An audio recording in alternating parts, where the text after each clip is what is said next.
Hello? What did you want me to do a search for? Super crime, girls in trouble, and press release. How to. Here's what your search turned up. Sex with animals. There's no time, man. Hey everyone, this is Ignignot. I want to go ahead and show how I'm preparing for my Vewlix to be delivered to me this week sometime. Hopefully, we'll see. But in the meantime, I'm getting a lot of things prepared, getting my hardware that's going to be set up inside. I have some questions for you guys if you've actually done this, on your own. I'm a little tripped up. There's not a lot of instructions out there, and I'm trying my best to do this on my own. That being said, I have gotten a lot of this stuff prepared and ready to go, and I'm just kind of waiting for more stuff to come in. But let me show you what's come in and what modifications I've done so far. So first things first, the HP Elite Desk Pro is no longer being used for emulated stuff, for older games, for arcade games. I have moved on since to combining everything down to one machine. So as you can see, this is my Phantom Canyon. This is an Intel NUC that was made a couple years ago. It's very powerful for what it is, for its small form factor. As you can see, this is a mouse. It's very small. Has an external power supply brick, but that's okay. I can hide that pretty easily. And this has an internal 2080 RTX card plus an i7. And as you can see, I have affixed my 5 terabit hard drive with all of my classic arcade games and console games to it.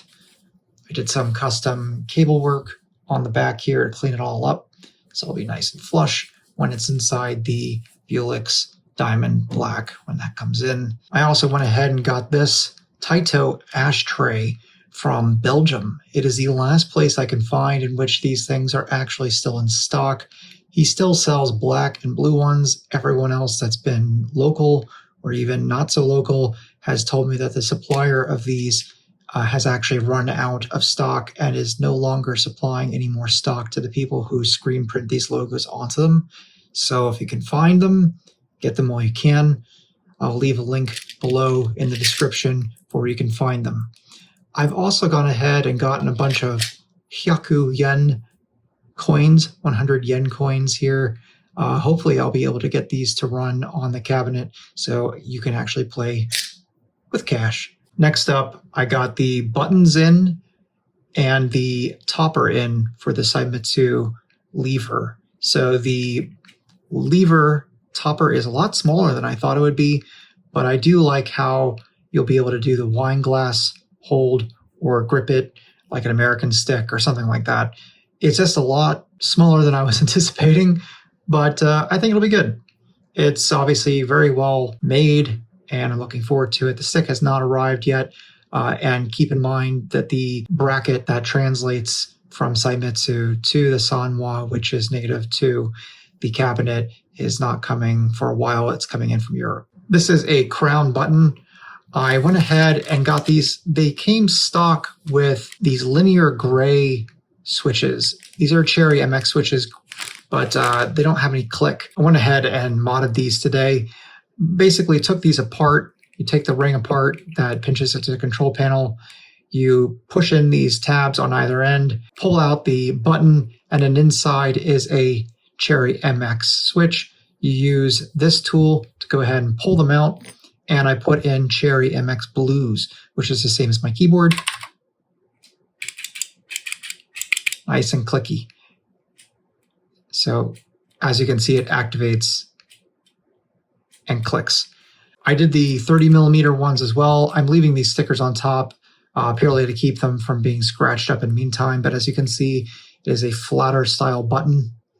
It's not rounded or domed, which I personally prefer. And these switches feel great. Last but not least, this is where I need some help. I have the Hadouken Arcade custom I/O board in here, as you can see, and I've attached my Brook Universal Fighting Board onto this as well and screwed it in and connected it via the pins. However, it came with no instructions, not the Brooks board, but this freaking Hadouken Arcade board.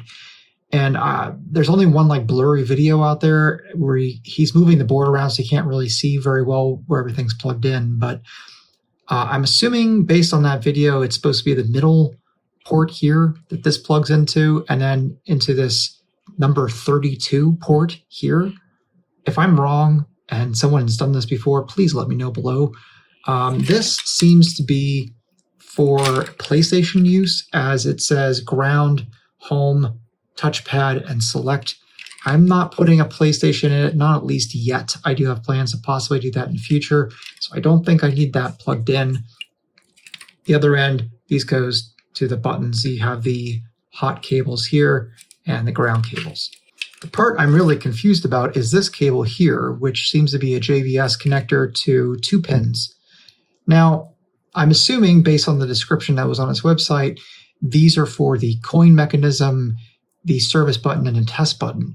However, it seems that they might go here, and this says R3, L3, and touchpad, which I'm assuming you would then route these to a specific button instead of the hard buttons. I want to keep the hard buttons functionality where the coin mechanism is. I actually like the idea of them being there. I just want to make sure that the coin mechanism works, and I'm not sure if the coin mechanism will work stock with just plugging in the wire harness here and it communicating to the board, or if I need to plug this in to some place. Basically, I'm not sure if I need this. If I need to use the coin mechanism and I don't want a button to do the coin, do I even need this at all? If someone can please answer me, that would be great. Outside of that, the rest should be pretty simple. It's literally just plugging and playing this into the board from the control panel, and then plugging in USB from here to the PC, so the PC can talk directly to this board, which can talk directly to the control panel. So there you have it. Let me know what you guys think. I'm really excited about getting the show on the road. I can't wait for this thing to arrive, and I'm going to have a lot of fun. We're going to do it upright, make sure all the cabling is done perfectly. We're going to be adding a sub panel to it, a volume rocker, all sorts of little fun stuff, and I will walk you through all the mods one at a time. Hopefully I'll be able to go ahead and film this when it arrives off the truck sometime this week, and I would love to share that with you guys. So keep it here, and we'll go ahead and do this together. If you have any words of wisdom, please let me know below. I have been asked on the forums, but I haven't gotten any response yet. Till next time, Ignignado.